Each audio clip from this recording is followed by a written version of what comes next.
What's up guys, Jeff Cavalier, AthleteNext.com. So the only thing that could kill a great exercise is making a big mistake while performing these great exercises. Today I want to cover 7 of the best exercises that you could be doing and should be doing, but show you how to make sure you're not making these common mistakes along the way. What are we talking about? Guys, again, the exercises that work. The squat, the deadlift, a lying tricep extension, a barbell row, an overhead press, an ab wheel rollout, and a lateral raise for your shoulders. All of these are common exercises that you're going to see if you go into any gym today, lots and lots of people doing them. However, you're likely also to see the very same mistakes I'm showing you here today. I'm going to knock them out one by one, show you what you should be doing instead, and make sure that you're avoiding these common pitfalls. So let's kick it off here with one of the bigger lower body exercises, and that is the squat. And as a matter of fact, it's going to have something very much in common with the other big lower body exercise, the deadlift, which I'll follow this up with. With the squat here, guys, see if you can notice the difference between these two squats.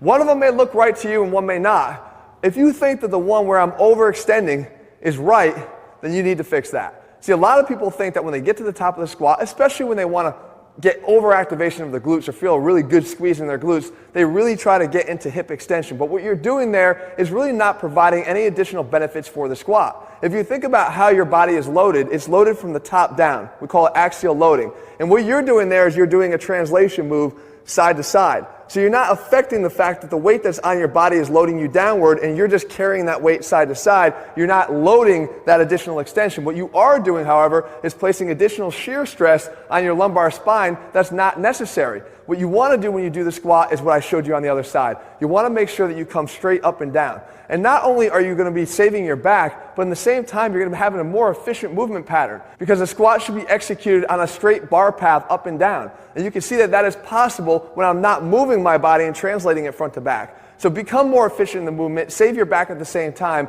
and you're going to be making sure you get this right every single time. Okay, next up is the deadlift, and as I mentioned, guys, it's the same problem happening here. We tend to try to overextend the lift at the top of the movement with very little extra benefit for the exact reasons I just laid out here on the squat. Your loading is still up and down, right? The bar is subject to gravity and the forces are acting straight downward. Having this translation force front to back is not giving us any extra benefit. As a matter of fact, once we've lifted the weight up out of the hinge and gotten to a straight vertical position here, leaning back anymore is not giving us any extra benefit. As a matter of fact, it's giving us the same detrimental effects that the squat was in terms of shearing on the spine. What we want to do is get to vertical. A lot of times what people will do is actually, they'll try to trick themselves into thinking they've actually completed the rep. They'll take it from here, they'll get up, they're not even there, they're still in that cat back posture, and then they do this, and they come underneath, which is a posterior pelvic tilt, but still not even in full hip extension. They're deceiving themselves by leaning backwards to think that they're lifting the bar up even more and thinking that they're completing the rep. That's not the case, guys. Make sure that you finish the rep by going into full hip extension, completely vertical, stop there, and go back down for your next rep. Okay, exercise number 3 is not a big lift, but it's no less popular as you see people using this every day in the gym, and it's the ab wheel rollout. However, they're turning this move into something it's not supposed to be. They're turning it into a hip flexion and extension movement. We're not trying to train the hip flexors here, guys. We're not necessarily trying to train the hips at all. As a matter of fact, what I want to do is I want to take my hips out of the movement.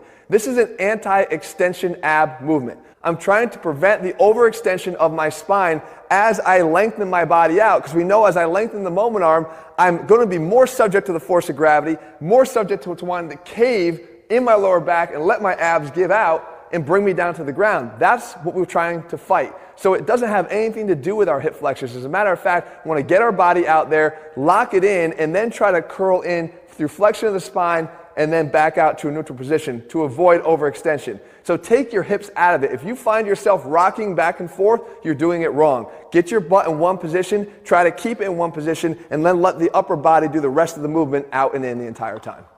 Exercise number 4 is one of the better tricep exercises you could do as long as you're doing it right, and it's the tricep extension. Now you can do this either with an easy curl bar or you could do it with dumbbells like I'm showing you here. The key is how you're performing the lift, and the key is actually where you are starting and stopping the movement from. And I feel like a broken record when I talk about the force of gravity, but when we're lifting dumbbells and lifting weights in general, most often we are fighting the force of gravity, which is what makes it so damn difficult. What we have to understand though is when our arms or whatever the moving part is parallel to that force of gravity. We don't have nearly the work being done on those muscles anymore, and then we're not subjecting our body to the same amount of stress. And when we're trying to build muscle, we want to subject ourselves to stress. That's why it's so uncomfortable. However, you can see in this first version of the tricep extension here, when I extend my arms all the way straight up over my body like many people do, it's actually very, very easy here at the start and stop of the exercise. I could stay here for a long period of time if I wanted to.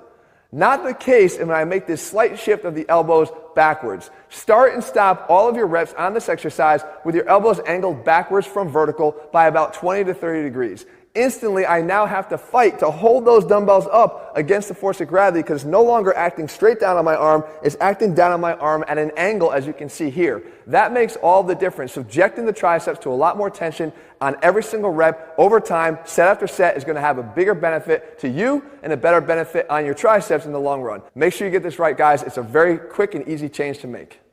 Okay, moving on here, guys. I always say it's impossible for me to separate the physical therapist from the strength coach when we look at exercises because we know if we do them incorrectly, the repercussions will mount up quickly. So what we're looking at here is a popular shoulder exercise that is done wrong so often, probably because it even has its own catchphrase, and that is pour the pitchers when you do the exercise. You do not want to pour anything, guys. If anything, you want to try to unpour what you're pouring. Why? Because when we get to the top of a lateral raise, if we are letting our pinkies get higher than our thumbs, i.e. pouring a pitcher, an imaginary pitcher of water, what we're doing is we're putting our shoulder into internal rotation with elevation at the worst time possible. Especially realizing you don't need to do that to adequately stimulate the shoulders. What you want to do instead is the opposite. As your arm comes up to the side, you want to make sure that your thumb stays higher than your pinky. It's not a dramatic move, but what we're doing is we're taking inside the shoulder joint an internal rotation moment and we're turning it into an external rotation moment. That is something that is critical because that little extra amount of space clears room for the glenohumeral head inside the socket to get up there without likelihood of impingement. You don't want to try to risk impingement. I know there's different types of acromion, there's different types of bone structures that would allow some to get away with it more than others. However, when you're going to rack up rep after rep after rep, hopefully year after year after year in the gym, make this small change, guys. I promise you the benefits will be well worth the change in slight positioning here. Okay, guys, moving on now, we're back to the bigger lifts, and in this case, the overhead shoulder press. And once again, guess what? I care about your shoulders. Why? Because we can make one small change on this exercise and reap all the benefits that this exercise provides as one of the best upper body exercises we can do without the detrimental effects that come to the shoulder joint by doing it incorrectly. And how are we going to do this incorrectly? How are we going to screw up our shoulder joints here? By going too wide on the bar. And what does that have to do? It's not necessarily more than anything of what the implications are on the shoulder joint by going that wide. When I take my hands out like this, what it does is it takes my elbows out with it. If I go wide on the bar, the elbows go out with it. The further back my elbows get, to the point where we can exaggerate it to do the overhead press behind the neck, we know that we're actually fighting the natural angle of our shoulder joint called the scapular plane, which angles forward about 45 degrees. To get optimal desired movement in your shoulder, you want to have your arm angled forward about 45 degrees from straight horizontal here. All right, so we can do that just by narrowing up our grip on the bar. You might find that you're actually even a little bit stronger in here because your body's tighter, you have more core strength and stability from below, and you actually get some tricep activation and assistance as well. So we want to make sure that we're narrowing up that grip, and what it does is it takes those elbows from that wide position, it puts them out in front of the body, mirrors that scapular plane, and allows us to press up nice and strong. Guys, it's not going to sacrifice your form, it's not going to sacrifice the weight you can press, but it's going to save you in the long run. So make the switch. And last but not least, guys, we get into the barbell row. Another great compound movement here, a great pulling exercise if done correctly. And once again, we're caring about those shoulders. And we're talking about even elevation here. You're probably thinking elevation, but you're bent over. Guys, it's not about the position of your body in space necessarily. It's more about the position of your joints in relation to other parts of your body, regardless of your position in space. And the barbell row is a perfect example here. If I go extra wide and I pull up on the bar, I'm limiting a couple things. Number one, I'm limiting the amount of adduction that my arms can get to my sides, how close I can get my arms to my sides for better lat activation. We know that the best lat activation is going to come from having our arms in tight. Not only that, we know the best carryover effect to some of the other big exercises like the deadlift is going to be when we can get our arms adducted tightly into our sides, which is why we concentrate so much in Athlete X on straight arm pushdowns.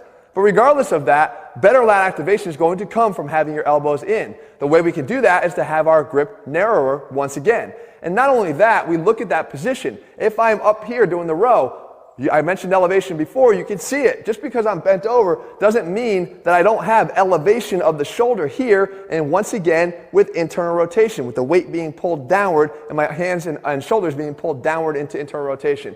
We can get our arms in here, a little bit tighter, elbows closer to the side, and pull. And if anything, our arms are now traveling with more desire to be externally rotated as I pull up and into extension this way and open my chest up. So again, one small change might make a world of difference for you, and it's not going to compromise the results that you see from this powerful exercise. So there you have it, guys. 7 exercises that are being done everywhere and now being done by you, hopefully right every single time, guys. I say it all the time. You got to train hard. You got to train smart. And if you do, you'll train forever. If you're looking for programs, guys, that do that for you and lay it out step by step, all of our AthleanX programs are available over at AthleanX.com. In the meantime, if you found the video helpful, leave your comments and thumbs up below. Let me know what else you want me to cover, and I'll do my best to do that for you in the days and weeks ahead. And if you haven't already, guys, please click the subscribe button and turn on your notifications so you never miss a video when it's published. All right, guys, I'll see you again soon.